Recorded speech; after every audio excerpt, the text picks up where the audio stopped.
Good morning. Class 6 विषय SST. अध्याय 3 कृषक एवं पशुपालक के रूप में मानव। इसके पहले वाले अध्याय में हमने अध्ययन किया आदि मानव था जो किस प्रकार जीवन यापन करता था। जंगलों में रहता था, समूह में रहता था, कच्चा मांस खाता था। उसको किसी प्रकार का ज्ञान नहीं था, न तो धातुओं के बारे में जानता था, न कपड़े पहनने के बारे में उसको जानकारी थी, न कृषि करने न कुछ भी जानकारियाँ प्राप्त नहीं थी। वो पूर्ण रूप से प्रकृतिवादी था, प्रकृति में ही रहकर अपना पूरा जीवन यापन करता था। इसके बाद उसने कृषि करना, यानी इतिहास को हमने कितने भागों में बांट दिया था? 3 भागों में, पूरा पाषाण काल, मध्य पाषाण काल और नवीन पाषाण काल। तो कृषि की खोज, पशुपालन करना, स्थायी जीवन यापन करना, ये किस में आएंगे? नवपाषाण युग में इनकी शुरुआत हो गई थी। अब देखो, मानव की प्रवृत्ति होती है, मानव की क्या है? जन्मजात प्रवृत्ति होती है। जैसे जैसे मानव को वस्तुओं की आवश्यकता होती है, वो अपने आप इस प्रकृति में उन वस्तुओं की क्या कर लेता है? खोज कर लेता है। जैसे हम उदाहरण के रूप में लेते हैं बिजली। पहले बिजली नहीं थी, पंखे के बारे में नहीं जानते थे, कूलरों के बारे में नहीं जानते थे। अब पहले की अपेक्षा, पहले क्योंकि इनकी आवश्यकता नहीं होती थी। क्यों नहीं होती थी? क्योंकि प्रकृति में पेड़ पौधे इतने थे, इतनी गर्मी नहीं लगती थी, इसलिए हमें पंखे की आवश्यकता नहीं हुई। अब पंखे को चलाने के लिए बिजली की आवश्यकता नहीं थी। अब धीरे धीरे मानव ने जो वन थे, जंगल थे, उनको धीरे धीरे क्या कर दिया? समाप्त कर दिया। अब पेड़ पौधों की कमी हो गई तो धरातल क्या हो गया? सूर्य के प्रकाश से अधिक तपने लगा। तपने से क्या होगा? वायु क्या होगी? गर्म होगी और तापमान अधिक रहने लगा। अधिक रहने लगा तो मानव ने गर्मी से बचने के लिए पंखे का आविष्कार किया और इसको चलाने के लिए बिजली का किया। तो मानव की जन्मजात प्रवृत्ति होती है। मानव को जिन वस्तुओं की आवश्यकता होती है वो अपने आप खोजता रहता है और नए नए वस्तुओं का आविष्कार करता रहता है। क्योंकि मानव ही ऐसा प्राणी है इस पृथ्वी पर जो सोचने की शक्ति रखता है, जो चिंतनशील है, जो सोच सकता है और अपनी आवश्यकताओं की वस्तु को बना सकता है। तो कृषि का प्रारंभ पढ़ लिया था अपन ने। इसमें कृषि का प्रारंभ किस प्रकार हुआ मैंने आपको कहानी भी बताई। दूसरा, उसने पशुपाल यानी पशुओं को पालना प्रारंभ कर दिया था। तीसरा पढ़ा अपन ने पहिए का आविष्कार कर लिया। अब पहिए के आविष्कार करने से उसके जीवन में क्या परिवर्तन आया? बर्तन बनाने की कला उसने सीख ली थी। अब बर्तन मिट्टी से बनाए जाने लगे थे। मिट्टी को पकाकर बर्तन बनाकर उनको पकाया जाता था। उपयोगी उपकरण व अस्त्र शस्त्र पहले की अपेक्षा उसने अच्छे बना लिए थे। अब आता है स्थानीय जीवन प्रारंभ। आज हम आदि मानव के बारे में किसके बारे में अध्ययन करें? किस युग की बात करें? नवपाषाण युग की। कि नवपाषाण युग में क्या क्या परिवर्तन हुआ। तो स्थायी जीवन का प्रारंभ। अब कृषि करना, पहिए का आविष्कार, पशुपालन करना सीख लिया तो आदि मानव एक स्थान पर अपना जीवन यापन करना। अब मनुष्य पहले जैसा नहीं था। भ्रमणशील यानी घूमकर बोलते हैं, एक स्थान से दूसरे स्थान पर घूमकर अपना जीवन यापन कर। गुफावासी, पहले गुफाओं में निवास करता था, वृक्षों पर रहकर अपना जीवन यापन करता था। अब उसने झोपड़ी बनाकर रहने लगा। पशुओं के पालतूकरण के कारण से अपने पशुओं के झुंड सहित चारागाहों की खोज में घूमना पड़ता था। पशुओं को अब किस में रखने लग गया? वो समूह में, और समूह में लेकर पशुओं को एक स्थान से दूसरे स्थान पर जाते थे, पशुओं को चराने के लिए, चारे की तलाश में, पानी की तलाश में। कुत्ता उसका स्वामी भक्त था। देखो, आपने कुत्तों के बारे में सुना होगा। कुत्ते ऐसे होते हैं जो जानवरों को भी चरा कर अपने घर ले आते हैं। जानवर जो पशु, पालतू पशु हैं, अपने साथ, उनके साथ उनका जो पालतू व्यक्ति हैं वह नहीं जाता, और कुत्ता उनको चरा के आज भी लेकर आ जाते हैं। ऐसे ऐसे कुत्ते होते हैं जो उसके पशु तथा झोपड़ी की रक्षा करता था। कुत्ता था जो स्वामी भक्त था, जो उसकी झोपड़ी रात में रहता था, आदि मानव सोता था तो कोई जंगली जानवर ये आ जाता था, तो कुत्ता क्या करता है? भौंकता है। भौंकने से व्यक्ति क्या है? जाग जाता है। प्रारंभिक ग्राम, अब धीरे धीरे आदि मानव 4 घर, 4 झोपड़ियाँ बनाई, एक जगह रहने लगे। फिर झोपड़ियाँ बनाते बनाते क्या बन गया? वो गांव बन गया। किसका आकार ले लिया उसने? गांव का आकार ले लिया। कृषि व पशुपालन के विकास से मनुष्य को एक स्थान पर प्राय नदी या झील के निकट रहने की आवश्यकता उत्पन्न हुई। अब सबसे पहले नदियों के किनारे ही लोगों ने बसना क्यों आरंभ किया? आज भी अधिकांश शहर हैं, गांव हैं जो नदियों के किनारे बसे हुए हैं, क्योंकि नदियों के किनारे क्या है? पर्याप्त जल मिल जाता है, पशुओं के लिए जल मिल जाता है, सिंचाई करने के लिए जल मिल जाता है, और अपनी आवश्यकताओं की पूर्ति करने के लिए जल मिल जाता है। इसलिए नदियों या झीलों के किनारे ही मानव ने अपने गांव बसाने प्रारंभ किए। मानव समूह ने ऐसे स्थलों को चुना जहाँ वे अपनी फसलों को, पालतू पशुओं की देख रेख कर सकें। अनेक गांव बसाए गए। इन पर गांव में कुछ झोपड़ियाँ होती थी। देखो, पहले अभी की तरह पक्के मकान नहीं थे, क्या बने थे? घास फूस की झोपड़ियाँ बनाना प्रारंभ किया था। गांव प्राय ऊंची भूमि पर बनाए जाते थे।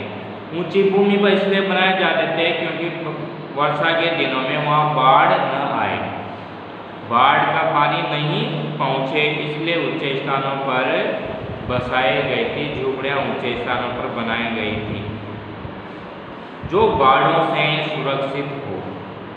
ये गांव मिट्टी की चारदीवारी या झाड़ियों की बाड़ों से घिरे होते थे। जो गांव बसे हुए थे उनके चारों ओर या तो झाड़ की बाड़ लगाई जाती थी या दीवार की बाड़, मिट्टी की बाड़ लगाई जाती थी, और एक जगह क्या होती थी? रास्ता होता था, उससे आवागमन होता था, जिससे वे जंगली जानवरों से सुरक्षित रहे।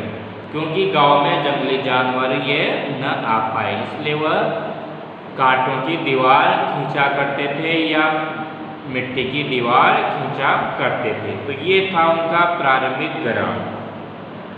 यानी प्रारंभिक गांव किस प्रकार बसे?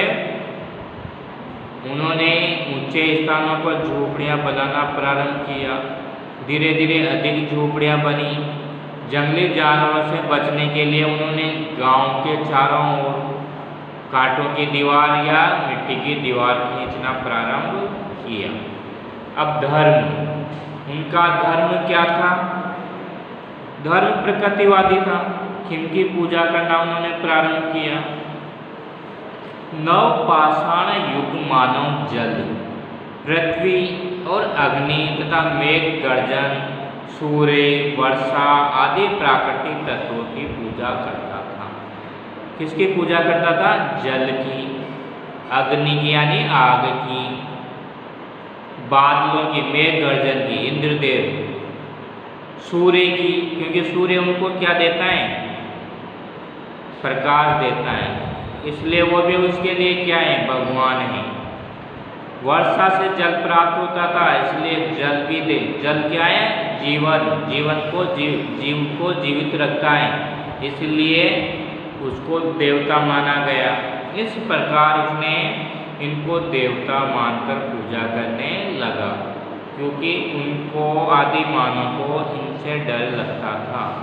डर से बचने के लिए ही व्यक्ति क्या करता है, उनकी पूजा प्रारंभ कर देता है। डर के भाई ये क्या है, अपनी रक्षा करेंगे, हम इनकी सेवा करते हैं, पूजा करते हैं। इस प्रकार नवपाषाण युगीन मानव गाय की पूजा करता था। गाय की भी उस समय पूजा की जाती, क्योंकि गाय उनको क्या देती थी, दूध देती थी, उससे अनेक उपहार प्रदान करती थी। सर्प पूजा वह भयवश करता था, जो सांप की पूजा है वह डर की वजह से करता था। मानव ने अपने मृतकों को दफनाना प्रारंभ किए। अब आग की खोज हो चुकी थी, तो मानव ने व्यक्ति के मरने के बाद उनको क्या करते थे, वो दफनाना यानी मिट्टी में गाड़ते थे। कब्रगाहों को चिन्हित करने के लिए उन पर विशाल पत्थरों के आयताकार खंड रख दिए जाते थे। उनका भैया क्या पता चलने के लिए क्या है, उन पर बड़ी बड़ी शिलाएं पत्थर रख दिया करते थे, जिन्हें महापाषाण कहा जाता था। क्या कहा जाता था, महापाषाण कहा जाता था। कभी कभी मृतकों को एक बड़े बर्तन में दफनाया जाता था। एक बड़े आकार का, उसके आकार का बर्तन रख दिया जाता था, उसमें रखकर उसको मिट्टी से ढक दिया जाता था, जिनके साथ मृतक के जीवन के काल के प्रिय पदार्थों को रखा जाता था। आज भी रखा जाता है। आज भी हम प्रकृति की पूजा करते हैं, करते नहीं करते। पानी नहीं आता तो इंद्रदेव की वो पूजा करते हैं, सूर्य की को आज भी जल चढ़ाते हैं अपन। पृथ्वी के किसान लोग हैं जो खेतों की पूजा करते हैं। आज भी जो आदि मानव ने हमें दिए थे, उनको आज भी हम बनाए हुए हैं। उनकी कब्रें डोलमेन कहलाती थी। जो कब्र होती थी उसको क्या बोलते थे, वह डोलमेन बोलते थे। कब्र को क्या नाम दिया उन्होंने, डोलमेन। इससे पता चलता है कि नवपाषाण कालीन मानव मृत्यु के बाद भी जीवन में विश्वास करता था, यानी पूर्व जन्म में भी आदि मानव क्या करता था, विश्वास करता था। आज भी हम विश्वास करते हैं। तो नवपाषाण युग में किसकी पूजा प्रारंभ हो गई, जल की, पृथ्वी की, मेघ गर्जन की, सूर्य की, प्राकृतिक वृक्षों की, इनकी पूजा प्रारंभ कर चुके थे, यानी एक धर्म का उदय होने लग गया था। अब व्यक्ति की मरने के बाद कब्रगाह बनाई जाती थी, उन पर बड़े बड़े पत्थर रखे जाते थे, जिन्हें क्या कहा जाता था, महापाषाण कहा जाता था। बड़े बड़े जो चट्टानें रखी जाती थी पहचान के चिन्ह के लिए, इसलिए उनको महापाषाण कहा जाता था। जो कब्रें बनाए दफनाया जाता था, उनको क्या कहा गया, डोलमेन कहा गया। व्यक्ति के साथ जो वो अपने जीवन में जिन वस्तुओं का उपयोग करता था, उनको साथ में रखा जाता था। इससे पता चलता है कि आदि मानव था जो पूर्व जन्म में विश्वास करता था। अब समाज है, स्थायी जीवन ने समाज की नींव डाली। अब एक ही स्थान पर रहने लग गए व्यक्ति, तो धीरे धीरे क्या है, समाज बन गए। आयु में सबसे बड़ा या सबसे बलवान या सबसे योग्य व्यक्ति समुदाय का नेता होता था। जो सबसे अधिक उम्र आयु का था, बलवान यानी शक्तिशाली था, योग्य था, उसकी बात लोग मानते थे, उसको समाज का नेता बनाया जाता था। समाज के लोग उसको नेता मानते थे और उसकी बात को मानते थे। वह समुदाय के लिए नियम कानून बनाता था।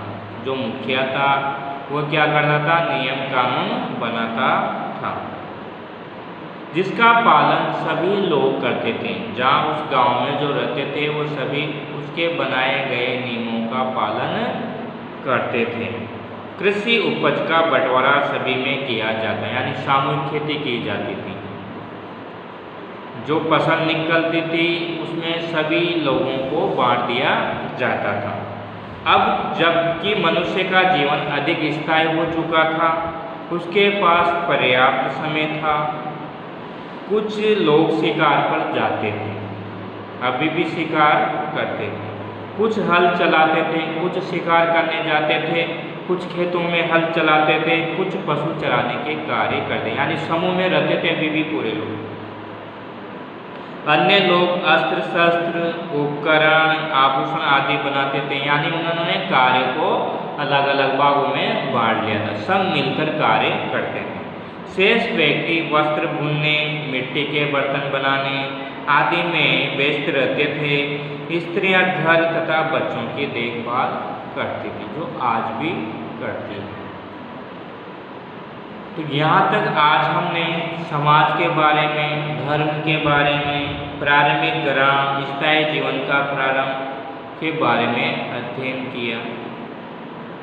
धर्म का उदय कैसे हुआ, समाज का उदय कैसे हुआ, प्रारंभिक गांव कैसे बसे, तो इनके बारे में हमने जानकारी प्राप्त की। अब अगली वाली कक्षा में हम कला और विकास के बारे में अध्ययन करेंगे।